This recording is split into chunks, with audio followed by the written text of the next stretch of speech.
Hi everyone. In today's video, I really want you to be fully engaged with what I'm saying. Please don't just watch the video for the sake of hearing a bunch of fancy concepts about meditation or enlightenment. Instead, while watching, be fully present. Don't wait later to practice what I'm talking about here. Be fully present right now. Your practice can start right now in this moment and not when the video is finished. As the words are spoken, if you find your mind wandering, analyzing, or feeling confused, let go of that distraction and just gently return to simply listening. Be fully present with the words that I'm speaking in this moment. So you're directing your attention to the experience that I'm describing and the exercises that I'm describing. Today I want to discuss the contrast between identifying with the mind and merely observing it. Let's start by trying something. For the next 15 seconds, see if you can predict your next thought.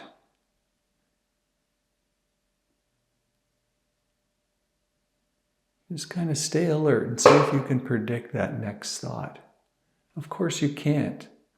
And this exercise demonstrates that thoughts arise into awareness independently, without our consent. Not something that we are deliberately doing. Remember that. Thoughts arise without your consent or your doing. Next, try this exercise. Try really hard not to think about a pink elephant. Try really, really hard to avoid any thoughts about a pink elephant. This little exercise shows that we have no control over the mind, that we can't stop it from thinking. And in fact, what we try to stop it from thinking, the very topics we want to stop it from thinking, is what it ends up thinking about.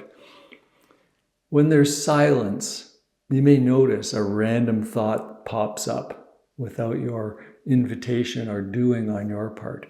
This illustrates the nature of thoughts as spontaneous occurrences in the mind.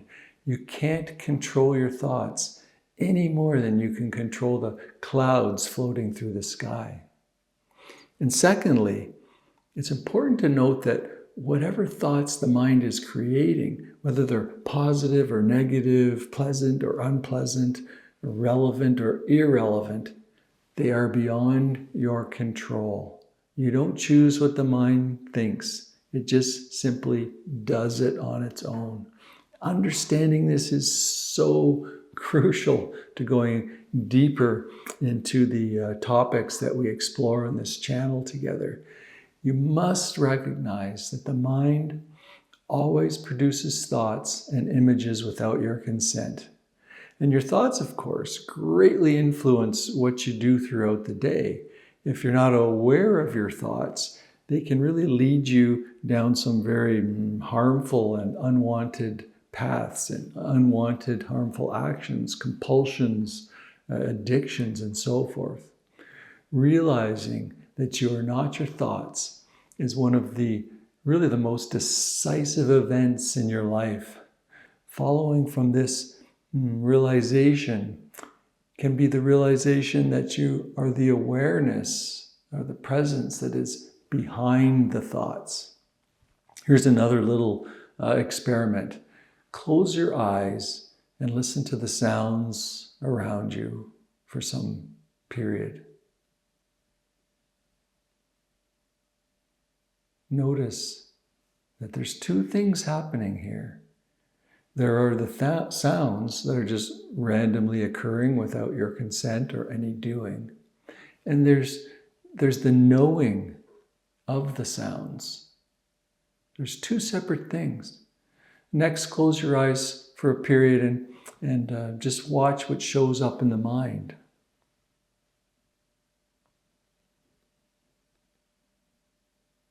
If it's helpful, useful, you might imagine that you're in a movie theater watching your thoughts as images going across the screen in front of you.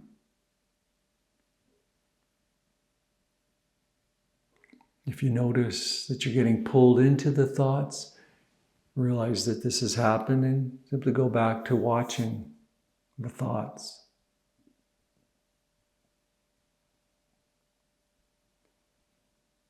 Notice again, there's two things happening. There's a difference between the thoughts that are just randomly arising and the knowing of the thoughts or the awareness of the thoughts, the observer. There's two separate things happening here. This is so important to realize.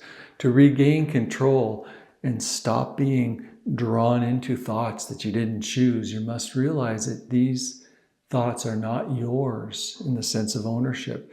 They arise spontaneously from awareness. They are made up of nothing other than awareness. Now when a thought arises, there's two options that appear. Either you can simply observe it as a movement in the mind, recognizing it's not you, it's not anything you've done. Or the second option is you can get caught up in the thought and identify with it. And this is where suffering will result. The key is to see that the observer is beyond the thoughts. It's more subtle than the thoughts, right? The mind can't comprehend this. The mind just can't comprehend what's beyond it. That which is beyond the mind cannot know. So you can watch the thoughts arise, and you can say, I know these thoughts. And when you recognize the knowing capacity, or recognizing something that exists prior to the thoughts, that's beyond the thoughts. It's invisible like thoughts, but it's subtler. It can't be sensed by the five senses. The knowing can't be sensed in that way.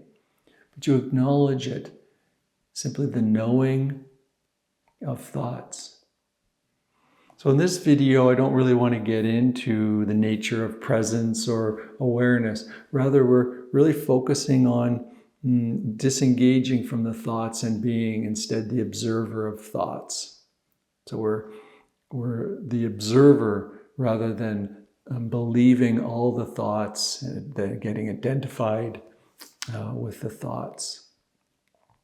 If you identify with the thought, your experience becomes colored by and influenced by the thought. So then you're reacting to the thought. Often an emotion will arise, or you get triggered by this thought that you didn't choose. It can completely change your behavior and actions. Believe me, when you identify with thoughts, you will often suffer. Let me illustrate this in case you're a little confused about what I'm saying. Suppose I posted a YouTube video about the importance of observing thoughts rather than believing thoughts. Someone read this, watched this video and commented that this is too difficult to do. So the comment, this is too difficult to do. Here's what happened. The person watched the video and a thought automatically arose in the mind. This is too difficult to do. The thought wasn't something that she consciously chose or controlled, nor did she dictate the reaction in terms of typing the comment. However, due to her lack of presence, of being the observer, understanding herself as something beyond the body and mind, she identified strongly with the thought. She took it as her own voice, and it influenced her decision to then leave this comment. Not only did this identification with the thought affect her understanding and ability to implement the teaching, but it also influenced her actions, leading to her leaving the comment. So this shows how a single thought arising spontaneously without your consent or choosing can have a significant impact on what you do, on your experience of life. And thoughts arise like this constantly. You see them throughout your day, all kinds of different thoughts. And sometimes they lead to questions that seem urgent and need answers immediately. That's why in this video, at the beginning, I mentioned discarding your questions for now, not buying into the reactions to the thoughts about what I'm saying, questions that need immediate answers, and just simply absorb the words. So the key to this is either you observe and rest as the knower of thoughts without imparting any reality onto them, allowing them to arise and subside, or you become identified with the thought, experiencing what it produces and reacting to it. And this identification will lead to suffering. It creates suffering. There's no way around this. The goal of spirituality can really be boiled down to is helping you realize that you're not just the voice that arises in your head, in your mind. You are also the observer of that voice. Now you might have a thought arising, questioning why you should simply rest as the observer and not engage with the thoughts. This concern is just another thought that arises. It's keeping you stuck in mind identification.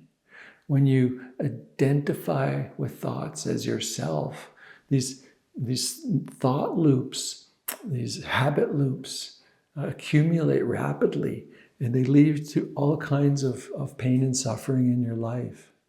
So the essence of this teaching on this channel lies in recognizing yourself as the observer or a witness beyond any temporary thoughts that might arise. And when you establish yourself in this true understanding, wisdom grows. You can still use the mind to function in the world, but without instilling it with a sense of self. And this leads to a tremendous sense of peace and clarity and balance, where the mental clutter is discarded and the necessary and appropriate actions in life flow naturally. So you're not the thinker of your thoughts. Rather, you are the witnessing presence within which thoughts arise and subside. This understanding requires deep and dedicated inquiry and practice, not just a conceptual or intellectual understanding. So as thoughts arise throughout the day, observe how they might pull you into identification and reaction, and see how they cause suffering and conflicts. This is the Buddha's second noble truth. We see how this causes suffering. By staying rooted in the witnessing self instead, you can see how life becomes simpler, free from constant restlessness and conflict caused by this mind identification.